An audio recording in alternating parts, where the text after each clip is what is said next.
Once upon a time, Konami was one of the most reliable names in gaming. If you grew up in the 80s or 90s like myself, their logo probably flashed before some of your favorite memories. Whether it was the arcade beat-em-ups, a cartridge in your NES, or later some of the most ambitious console titles ever made. Among everything they released, three names rose above the rest, their flagships: Castlevania, Metal Gear Solid, and Silent Hill. Each of these games, respectively, created the genre they were in. Castlevania showed us what gothic action looked like. Metal Gear Solid made espionage stories bigger and stranger than most movies. Silent Hill, it gave us nightmares that stuck around long after the console was turned off. But the stories of these franchises don't end with their peaks. Over time, they were pulled apart by changing trends, messy business decisions, and at points, outright corporate sabotage. For every masterpiece, there's a baffling misstep waiting a few years down the line. Now, we'll start with Castlevania, move through to Metal Gear Solid, and then we'll finally end with Silent Hill. Each has their own rise and fall, its own breaking point, and its own strange afterlife. And together, their histories form something bigger, a pattern I call the Konami Shuffle.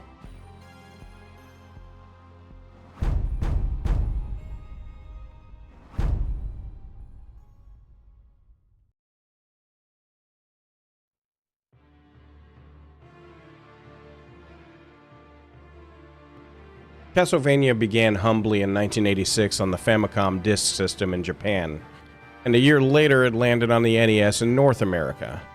On the surface, it was simple: a vampire hunter with a whip, a looming castle, and Dracula waiting at the top. But the atmosphere made it feel like more. Even in its pixelated form, Castlevania carried a sense of gothic dread that separated itself from the other side-scrollers of its day. Now, the player took control of Simon Belmont, armed with a vampire killer whip, a weapon that became as iconic as the Belmont family itself. Each level wasn't just a platforming challenge, it was a gauntlet. A gauntlet of horror imagery lifted from old monster films. Bats, skeletons, mummies, and Dracula. Castlevania definitely wore its inspirations on its sleeve, but it stitched them together into something fairly unique. Over the following years, sequels appeared across Nintendo systems, refining the formula but always circling back to that eternal struggle between the Belmonts and Dracula. By 1997, the series reinvented itself with Symphony of the Night. This was directed by Koji Igarashi and quickly abandoned the rigid stage-by-stage format and embraced kind of an open exploration. While its sprawling castle map, RPG elements, and secrets tucked in every corner, Symphony turned Castlevania into something far larger. The kind of game players would sink dozens of hours into instead of just a quick run after school. The success of Symphony gave birth to a now famous term that you all know very well, Metroidvania. And Konami leaned into the style throughout the 2000s. On the Game Boy Advance and Nintendo DS, Castlevania thrived with handheld entries that many fans still rank among the series' best.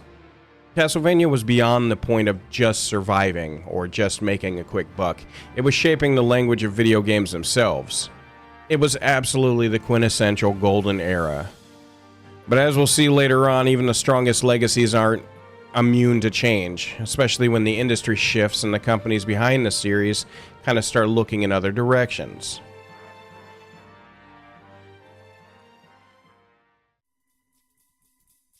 As is the nature of games and technology, things naturally evolve, get better, or move in a different direction. For instance, as gaming moved into 3D, many long-running series had to adapt, and not all of them made the transition gracefully. Castlevania was one of the franchises that struggled.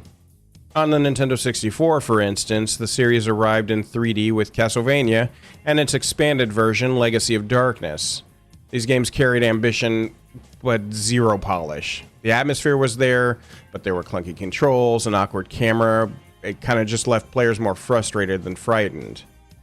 In the early 2000s, Konami tried again with Lament of Innocence and Curse of Darkness on the PlayStation 2.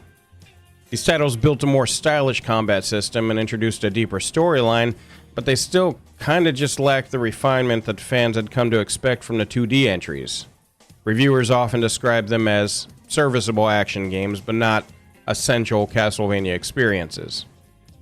During this time, one name became closely tied to the series, Koji Igarashi, often called IGA by fans. He'd been a key figure behind Symphony of the Night and served as a kind of caretaker for the franchise throughout the handheld era. Igarashi pushed for consistency in the lore and design, keeping the Belmonts, Dracula, and that signature exploration style at the heart of Castlevania. Under his watch, the handheld games on Game Boy Advance and Nintendo DS thrived, but the console experiments never found the same success. By the late 2000s, the situation was clear. Castlevania was still alive, but it wasn't leading the conversation in gaming anymore. The 2D handhelds kept a loyal audience happy, but on consoles, where the industry spotlight was brightest, Castlevania was struggling to prove it belonged in the same league as the other major action titles. Konami knew something had to change, and soon they would attempt the boldest move yet: a complete reboot. By the time 2010 was coming to a close, Castlevania underwent a dramatic transformation. Mercury Steam, a Spanish development studio, was tasked with revitalizing the series. Initially, their project was conceived as an original IP, however, Konami later decided to rebrand it as Castlevania: Lords of Shadow, introducing a fresh narrative and gameplay style to the franchise to boot. The game featured Gabriel Belmont, a new protagonist, embarking on a quest to defeat the Dark Forces. The narrative was influenced by Hideo Kojima, renowned for his work on... Look, you already know who Hideo Kojima is. He's kind of just, in this game, served as an advisor. Kojima's input included redesigning Gabriel's character to make him more relatable to players, somehow. Lords of Shadow drew comparisons to other action-adventure games, particularly the God of War series, due to its combat mechanics and cinematic presentation. While the game received praise for the visuals and the voice acting, some fans felt it kind of deviated too far from the series' roots. And by the time Lords of Shadow released, it was everything Konami wanted it to be. It was big, it was cinematic, it was modern. The game sold over 1 million copies worldwide, making it the best-selling entry into the franchise's history at that point.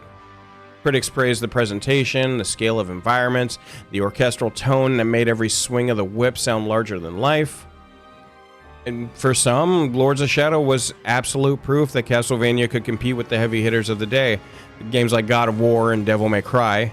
The combat was fast, the visuals were striking, and the story was filled with enough lore and tragedy to make even Dracula seem sympathetic. It was, by most accounts, a success. But that success came with a very quiet cost. The game was cinematic, yes, but it wasn't very Castlevania. Gone was the sprawling castle full of secrets, the open exploration, the slow discovery that kind of redefined the series since Symphony of the Night. And instead, Lords of Shadow followed a linear path, trading atmosphere and mystery for spectacle and boss fights. It was a reboot that gained new fans, but kind of at the expense of the old ones. You'll notice this as a reoccurring theme as we go along. Then came the sequel, Lords of Shadow 2. It was released in 2014, and expectations were high, naturally. Gabriel Belmont was now Dracula himself, and the setup promised moral complexity and larger stakes. But when the game finally arrived, the cracks finally began to show. Critics described it as uneven, bloated, and confused about what kind of story it even wanted to tell. The modern-day sections were widely panned, and stealth segments felt out of place in a game built on power and combat. Sales dropped sharply compared to the first game, and fan response was tepid, at best. The director later admitted in interviews that development had been rushed and the team had been burned out under pressure to deliver another hit. What had begun as a triumphant revival ended as another cautionary tale, a reminder that even success can dig a franchise's grave if it loses sight of its identity. By the end of Lords of Shadow 2, the future of Castlevania was 100% uncertain. The reboot had technically done its job commercially, but it fractured the fan base and left Konami unsure of what came next.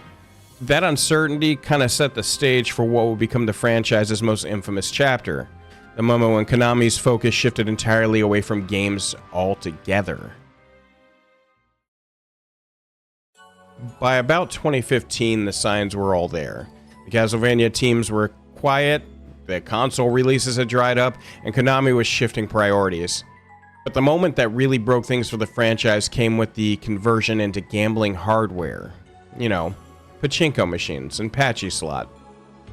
Konami had been dabbling in parlor entertainment, and I use that term very, very loosely, for some time, but in 2015, the shift gained real visibility. Castlevania, once a poster child for gothic horror and gameplay ambition, was quickly rebranded into a Pachinko license. One version of the machine was explicitly marketed under the banner of erotic violence. Gross. It was a grotesque twist on the franchise's darker aesthetic. This was a far cry from Dracula's castle and the Belmonts, to say the least. Fortunately for someone, the Castlevania brand had already been present in gambling form in Japan under the name Patchy Slot Akamajo Dracula, and it was released in 2009 by Konami's Parlor Entertainment division. It used imagery and characters from Curse of Darkness, but didn't tie strongly into any canonical lore. Over time, the number of such machines and spin-offs grew, and Castlevania became a fixture in pachinko parlors, not on consoles. For fans, seeing a beloved character reduced to flashing slot reels felt like sacrilege. It symbolized what many suspected. Konami had lost faith in Castlevania as a viable flagship game franchise. Instead, the IP was being mined for anything that could make money, no matter how distasteful or off-brand. Meanwhile, inside Konami's walls, the culture was shifting too. Reports emerged that employees who were deemed not useful, including developers on major projects, were reassigned to work in said pachinko factories or even cleaning gyms. These moves hinted at the company's priorities weren't even in games anymore, but profits from its gambling and fitness divisions. It's important to know that the turn wasn't sudden. It was a culmination of gradual neglect. Console teams dwindled, development budgets shrank, and internal support evaporated. The pachinko pivot was the blow that turned neglect into an irreversible trend. After that point, Castlevania's presence in gaming became ghostly.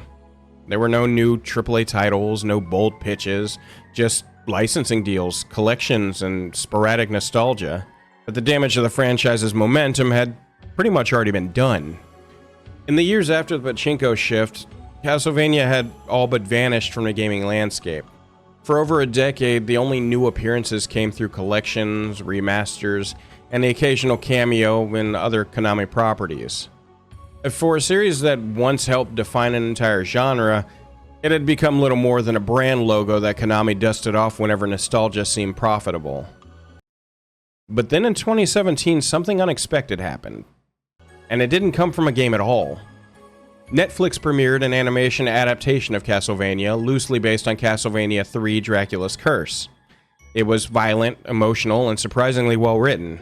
Critics loved it, fans rallied behind it, and for a moment it felt like the old spirit of the franchise had clawed its way out of the grave. Ironically, the revival of Castlevania didn't come from Konami's own game studio, but from an external animation team. The success of the show proved that there was still life and profit in the franchise. Konami responded the only way they knew how, by releasing the Castlevania Anniversary Collection in 2019, followed by the Advanced Collection in 2021. Both were warmly received, but they were still just celebrations of the past, not steps into the future at all. Meanwhile, Koji Igarashi, the man who helped shape the Metroidvania era of Castlevania, moved on to create Bloodstained Ritual of the Night. It was a spiritual successor that kind of carried more of Castlevania's DNA than anything Konami had produced in years. Fans treated it as a true continuation, and Konami's silence only made the feeling stronger.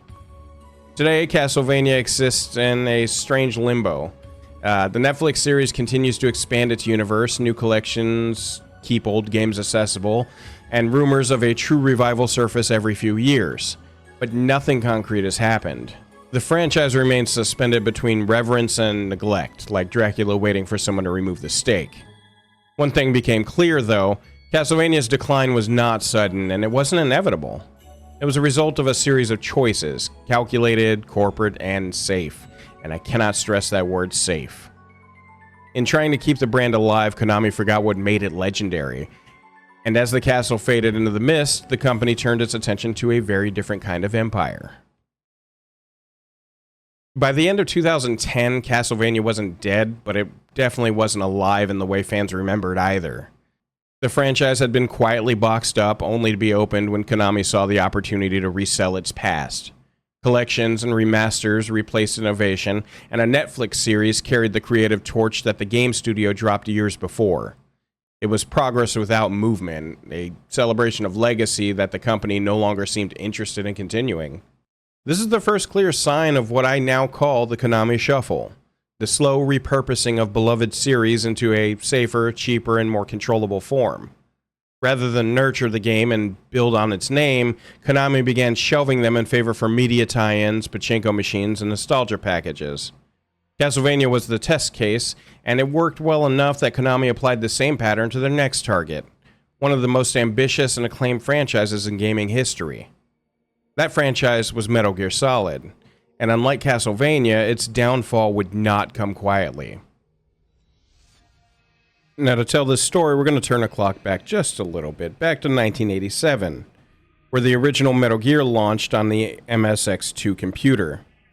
This was at a time when games were obsessed with shooting everything on the screen, and Kojima's design, yes, that Kojima, forced players to do the opposite, to avoid combat. It was one of the first stealth games ever made, a title that asked players to think instead of react. The concept was ahead of its time, but the hardware wasn't. Kojima filed that idea away for later, waiting for a moment maybe technology would catch up to this ambition.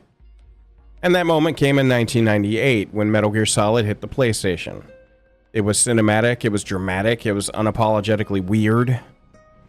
The game blended political intrigue, science fiction, and anti-war commentary in a way no one had ever seen before. Players weren't just sneaking past guards, they were uncovering conspiracies about nuclear weapons, human cloning, and the cost of loyalty. The cutscenes were lengthy, and then some, and the dialogue was philosophical, and somehow it all worked. Critics hailed it as a masterpiece, and Metal Gear Solid sold over 6 million copies worldwide. It was at this point that Kojima assumed the film director role rather than the game director, and his work showed. When left in charge, there was no question about what he could do for the Metal Gear Solid franchise. His fans knew it, and more importantly, Konami knew it. Konami now had a hit that wasn't just profitable, it was prestige. Metal Gear Solid made them look like they were visionaries. From that point on, Kojima and Metal Gear were inseparable. Each new entry became an event, drawing the same kind of anticipation usually reserved for blockbuster films.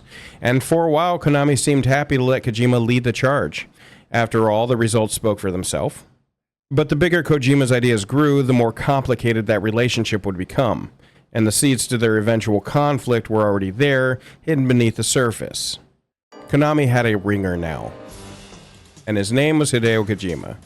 While most game directors work quietly behind the scenes, Kojima became a public face for the company. Interviews, magazine spreads, and developer diaries all painted him as a visionary with big ideas and an even bigger attention to detail. Konami had never had a developer who commanded that kind of spotlight before, and for a while it worked in their favor. In 2001, Metal Gear Solid 2: Sons of Liberty launched on the PlayStation 2, and anticipation was through the goddamn roof. The game was a technical marvel, full of detailed environments, complex enemy AI, and a narrative that blurred the line between reality and simulation. But it also pulled one of gaming's greatest bait and switches. The players thought they were returning as the fabled character Solid Snake, only to find themselves playing as a new character, Raiden, for about 90% of the story. Fans were confused, some were furious, but others recognized it for what it was. A deliberate move by Kojima to subvert expectations and comment on the nature of hero worship. Even when players didn't love his decisions, they still talked about them, debated them, analyzed them. Hell, I do it too. There's a video about him you should check out from about 2 years ago. Anyway, that kind of controversy was good for business, and Konami knew it. By 2004, Kojima was back with Metal Gear Solid 3 Snake Eater, a Cold War-era prequel that stripped away the futuristic tech and focused on survival and character-driven storytelling. It was cinematic, emotional, and deeply human. The boss, my favorite character on the planet, a mentor figure to the game's protagonist, became one of gaming's most complex and beloved characters. Critics called it Kojima's masterpiece, and to be fairly honest, many still do. With each success, Kojima's creative control grew. His games were expensive, experimental, and increasingly movie-driven. He wasn't just a developer working for Konami anymore. He was a brand within a brand. And while that helped to elevate Metal Gear to legendary status, it also started to kind of create tension. Kojima's ambitions were growing faster than Konami's patience for how much they cost.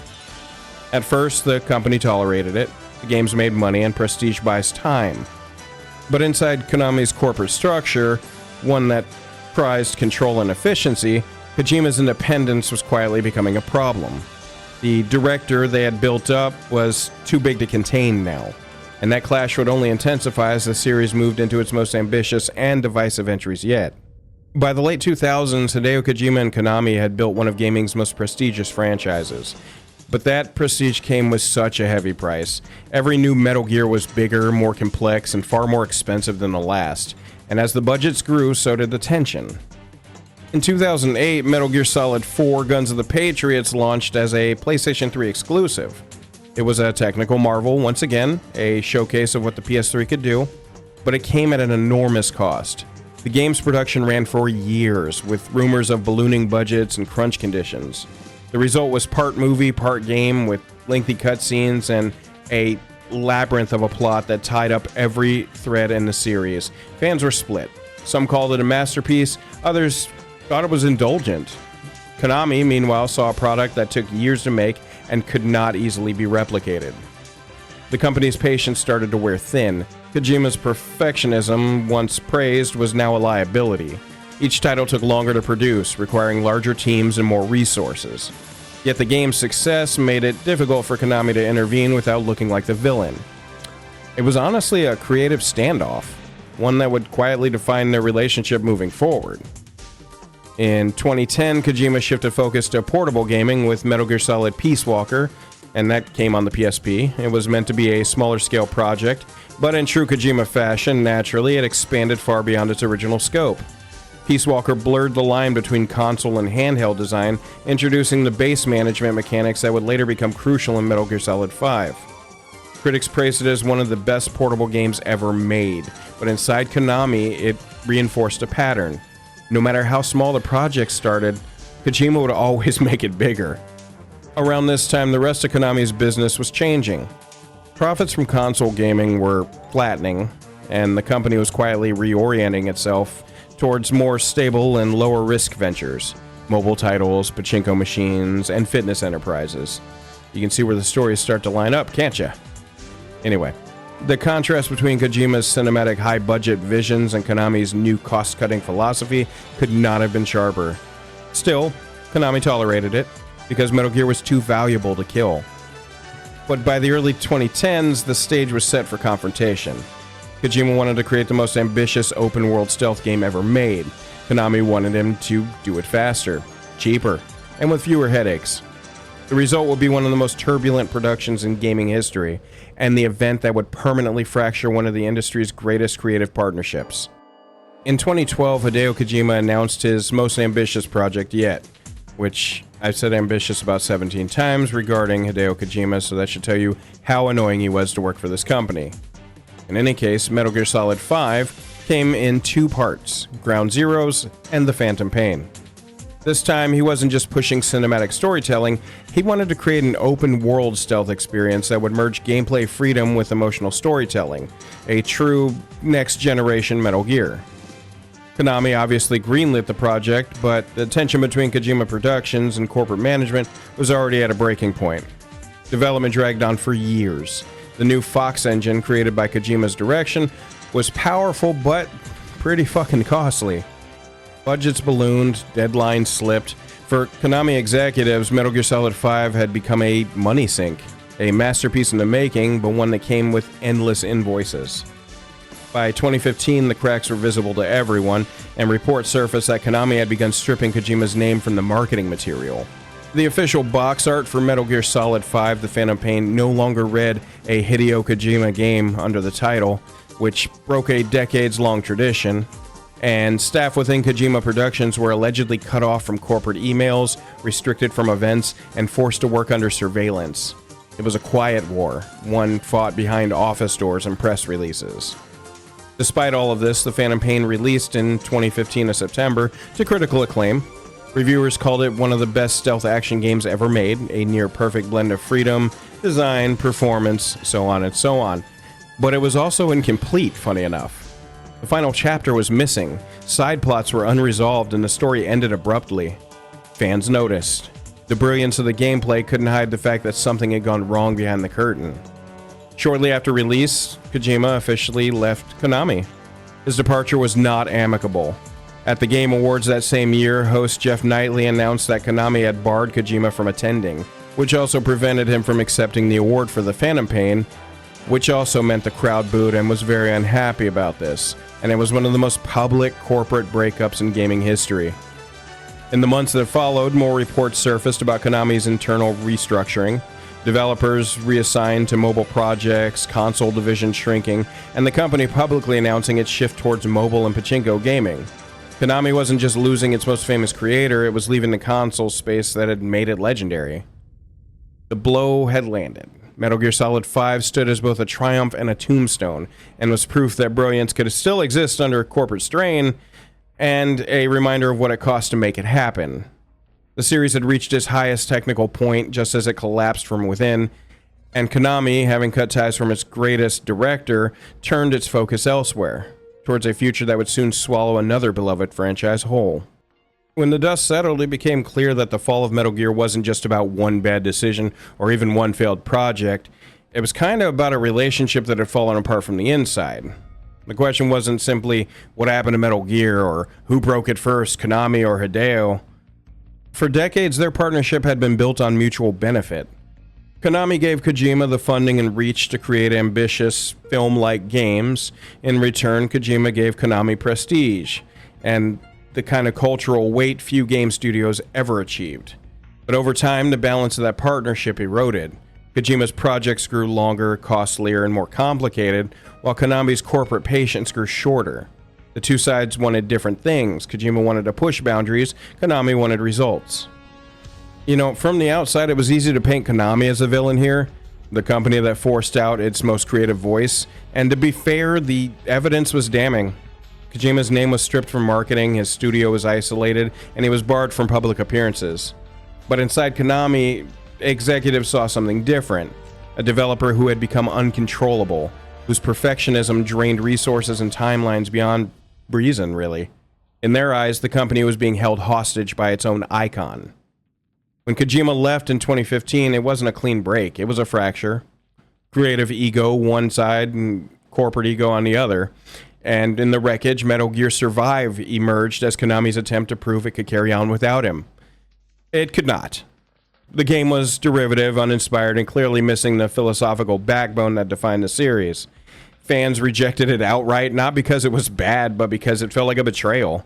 A statement that Metal Gear could continue without purpose as long as it still made money. Meanwhile, Kojima founded his own studio and created Death Stranding, a strange, deeply personal game that proved his creative voice was intact, but also highlighted why he and Konami had clashed. Kojima built art when the company wanted efficiency. He made statements when they wanted products. In the end, both sides got what they wanted and neither came out clean.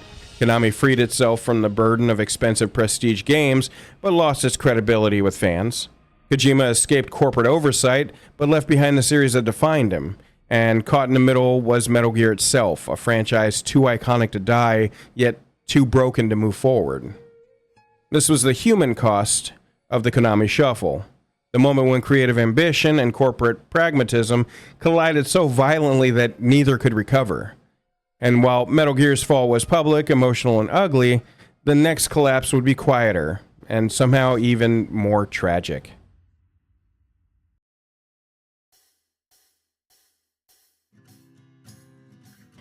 Now, the original Silent Hill released in 1999 for the PlayStation, and at first glance it seemed like a response to Capcom's Resident Evil. But where Capcom's game leaned on jump scares and biological horror, Silent Hill was something deeper. It was weaponized fog, sound, and silence. It wasn't just about what lurked around the corner, it was about what lurked inside your own head. Developed by a small internal team known as Team Silent, the project was something of an accident.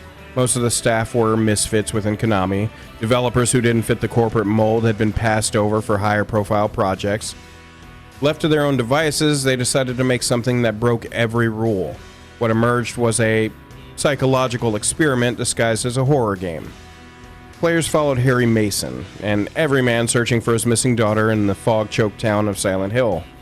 The game's low visibility, grainy visuals, and unsettling soundtrack weren't limitations, they actually became the strengths of the game. The fog hid the console's technical flaws, and the sound design by Akira Yamaoka turned static, distortion, and distant cries into instruments of terror. The results were groundbreaking. Silent Hill didn't just frighten players, it unsettled them. It made them question what they were seeing, and more importantly, what they weren't. The success of the first game gave Team Silent the freedom to go deeper. Silent Hill 2 released in 2001 and remains one of the most revered horror games ever made. Its story of guilt, repression, and personal punishment elevated the genre to something damn near literary. James Sunderland's journey through the fog wasn't just survival at this point, it was penance. Every monster, every location, and every piece of symbolism had meaning.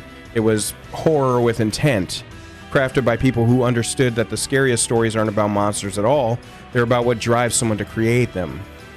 Team Silent continued their streak with Silent Hill 3 and Silent Hill 4: The Room, each expanding the town's mythology while experimenting with storytelling and perspective. For a brief moment, Konami had something extraordinary, a series that wasn't just successful, but artistically respected. The irony is that the very qualities that made it great, its ambiguity, its slow pacing, its art house philosophy, would later make it incompatible with the company's future. Where other Konami franchises were built on skill and spectacle, Silent Hill was built on empathy and discomfort. It wasn't loud, it was intimate. By the early 2000s, Team Silent had done the impossible. They turned a small, unwanted project into a critically acclaimed series that redefined horror. But as Konami grew more corporate, creativity became a liability, as you well know from Mr. Hideo. The very studio that had crafted Silent Hill's brilliance was disbanded, not because of the failure, but because of success that really didn't fit the company's new direction. In 2004, shortly after the release of Silent Hill 4: The Room, Konami quietly dissolved Team Silent. Officially, it was framed as restructuring, merging departments and reallocating staff. Unofficially, it was an act of corporate efficiency, a decision to go to streamlining development by outsourcing future installments to external studios. The message was clear: Silent Hill would continue, but not in the hands of the people who understood it. The first attempt came from Climax Studios, a British developer tasked with Silent Hill Origins for the PSP in 2007. Against the odds, it turned out surprisingly decent. It mimicked the tone and mechanics of the originals, but lacked the subtlety that made them unforgettable. It felt like a photocopy, to be fairly honest. It was recognizable, but missing the texture of the real thing. Next came Silent Hill Homecoming in 2008, developed by Double Helix, and this was done in the United States, which was different. This was Konami's attempt to modernize the series for Western audiences. The result was more combat-heavy than anything else, and it leaned on shock and gore rather than atmosphere and restraint. It wasn't terrible, but it wasn't Silent Hill either. Critics called it a by the numbers, and longtime fans treated it as a warning sign. Then came Shattered Memories in 2009, also by Climax, a reimagining of the first game with psychological profiling elements. It was innovative and heartfelt, earning praise for its storytelling and subversion of expectations, but despite its creativity, it didn't perform well enough to convince Konami that the series had functional weight. They wanted something louder, they wanted something they could compete with the big budget horror games of the time, and so the next experiment was handed off to yet another studio. And in 2012, Silent Hill Downpour was released and developed by Vatra Games. This was the final straw. It wasn't disastrous, but it sure as hell was directionless. Inconsistent tone, uneven performance, and a story that reached for the depth it couldn't quite grasp. Critics were divided, fans were exhausted, and Konami seemed indifferent. The series that once thrived on nuance and subtle terror had become a franchise built on outsourcing and guesswork. By this point, the cracks in Konami's approach were obvious. They were trying to mass-produce atmosphere, to treat a series born from psychological artistry as just another marketable IP. Without Team Silent, the fog had been lifted, and what lay underneath was a company that no longer really understood the soul of its own creation. But before the fog completely cleared, there was the last glimmer of hope, a moment where Silent Hill seemed ready to return to its former glory. That hope would come from a man who'd already been burned by Konami once before, Hideo Kojima. By 2014, Silent Hill had become a ghost of its former self, if you'll excuse the phrase, charged to wander the halls of the gaming industry with no direction, really. But then out of nowhere, hope returned, and it arrived in the most unexpected way. A free demo released on the PlayStation Store, credited to an unknown studio called 7780. It was called PT, short for Playable Teaser.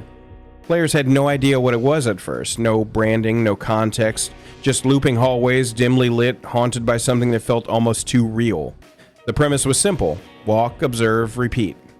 But each repetition warped the space and sound in subtle, horrifying ways. The game didn't rely on jump scares or gore, it relied on anticipation, on the sickening familiarity of repetition, and on the player's growing dread that there was no escape. Only after players completed this maddening puzzle did the reveal appear.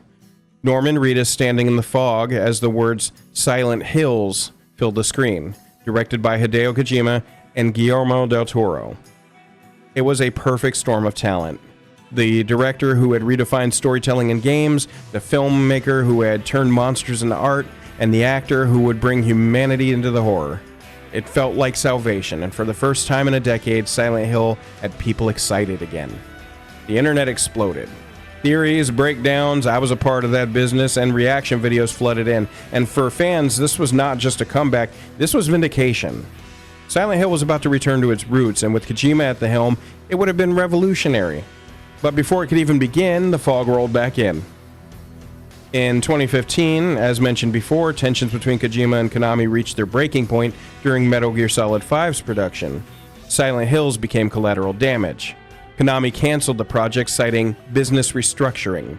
PT was pulled from the PlayStation Store entirely, and even those who had downloaded it were told not to delete it, because it would never be re-downloaded again.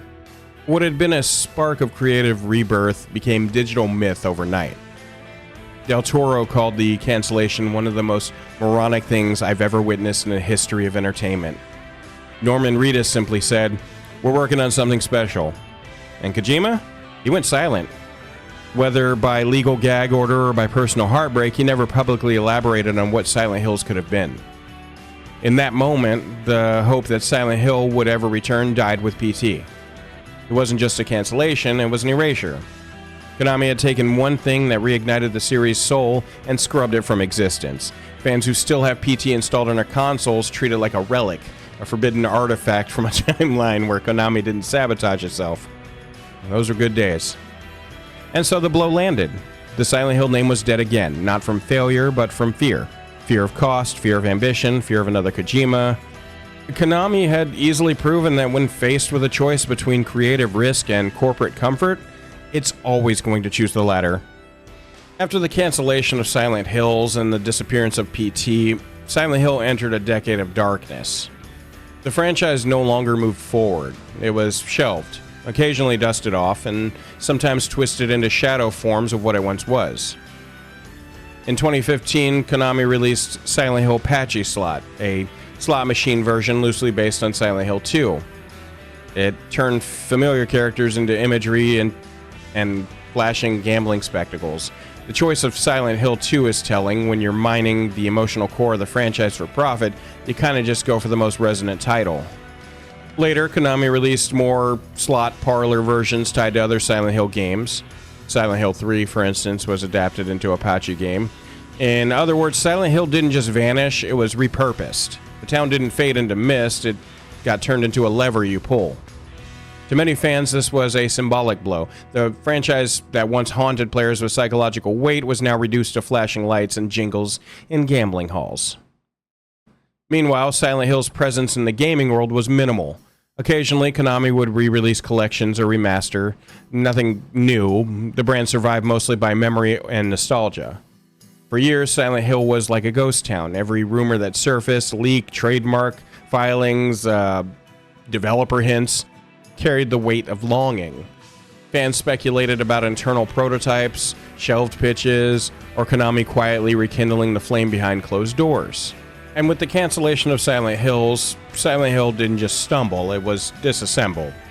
Konami no longer trusted the series to internal studios, and over the next decade it became a patchwork of outsourced experiments, dormant trademarks, and cautious resurrection attempts. After the collapse of Silent Hills and the disappearance of PT, Konami didn't just rebuild the franchise from within, it outsourced it.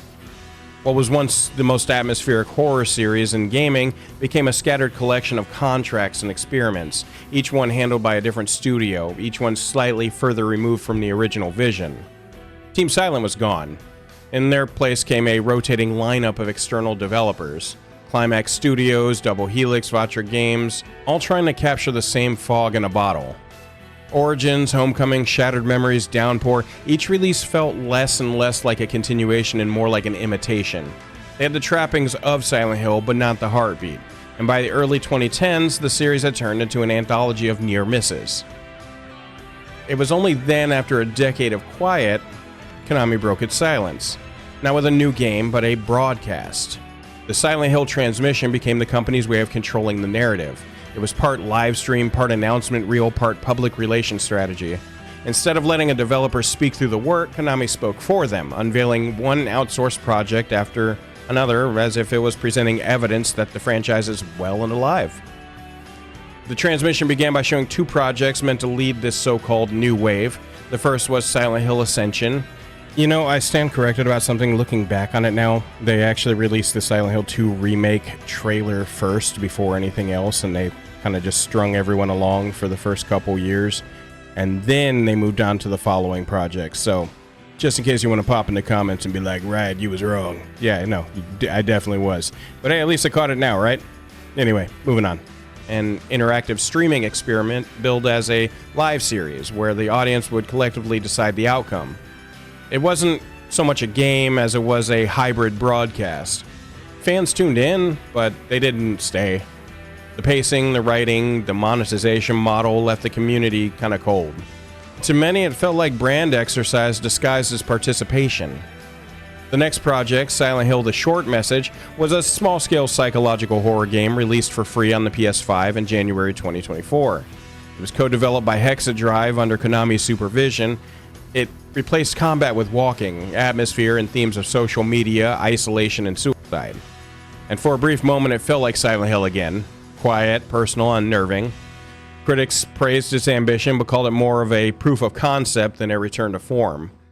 It was Konami dipping its toe back into the fog rather than stepping inside, and for the price tag of free, how could you complain against that, right? Right. Anyway. After that, more announcements followed. The remake of Silent Hill 2 by Bloober Team, Silent Hill F by Neobards Entertainment, which is going to be a 1960s Japanese spin-off, and Silent Hill Townfall by No Code, a narrative-driven psychological story. Each project, like the last, was outsourced. Different teams, different tones, different creative leads, all tied together not by vision, but by ownership. In short, Silent Hill didn't return as a unified revival, it returned as a portfolio. The transmission wasn't an artistic statement, it was a brand strategy. And while each new project carried a hint of promise, they also carried a question. Was this a rebirth or just another reshuffling of the corpse? The fog has returned, but it feels different now, manufactured, managed, and carefully scheduled. What once symbolized mystery now feels like marketing. And in that sense, Silent Hill completes the circle. Like Castlevania and Metal Gear before it, it didn't die from failure. It was reorganized, repackaged, and revived under supervision. The final and clearest symptom of the Konami shuffle. When you step back and look at the histories of Castlevania, Metal Gear, and Silent Hill side by side, you can see the pattern. It's not just in the results, but it's in the rhythm of their undoing. Konami once held a winning hand, 3 franchises that defined genres, built loyalty, and gave the company something rare in this business, a legacy. But instead of playing that hand, Konami reshuffled it back into the deck and never seemed to draw again. Castlevania was the first card discarded. It was a timeless series that thrived on exploration and mood, was folded up and redealt as a slot machine, a collection, and a show. It was familiar, the face cards were there, but the game had changed. Metal Gear was next. Kojima's saga of loyalty and ideology became too large, too personal, too expensive for the house to tolerate. When Konami forced his hand, both sides lost the round. And finally, Silent Hill, the ace of atmosphere. The company's most haunting creation, broken apart, outsourced, and repackaged through broadcast events instead of belief. This is what the Konami shuffle really is. It's not a sudden collapse, but a slow retreat. Every time the company drew a good hand, it chose to reshuffle. Not because it had to, but because it didn't like the idea of anyone else holding the cards. Control mattered more than creation. The result is a company still sitting at the table with a deck full of legends, but unwilling to play them unless it can rig the odds. The games are still there in remakes and collections and corporate showcases, but the spark that made them alive is gone. What remains is a faint echo of the risk-taking that once made Konami great. And yet, the irony is kind of perfect. For all their effort to control the hand, the legacy slipped through their fingers anyway.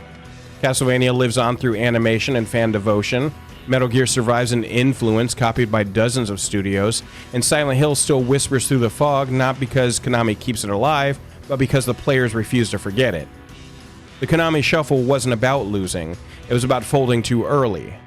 They had the cards, the table, and the audience, but instead of playing, they reshuffled, over and over until the game itself stopped mattering. Thanks for listening, guys. I really appreciate you. I know I told a number of you I wouldn't start scripting again, but I figured I'd try it and, take my time with it. And I'm actually quite proud of this one, so I want to know some input. Hit me up in the comments. Shout out to everybody on Patreon. Much love to you guys and all my YouTube members as well. Without you guys, I could not do what I do.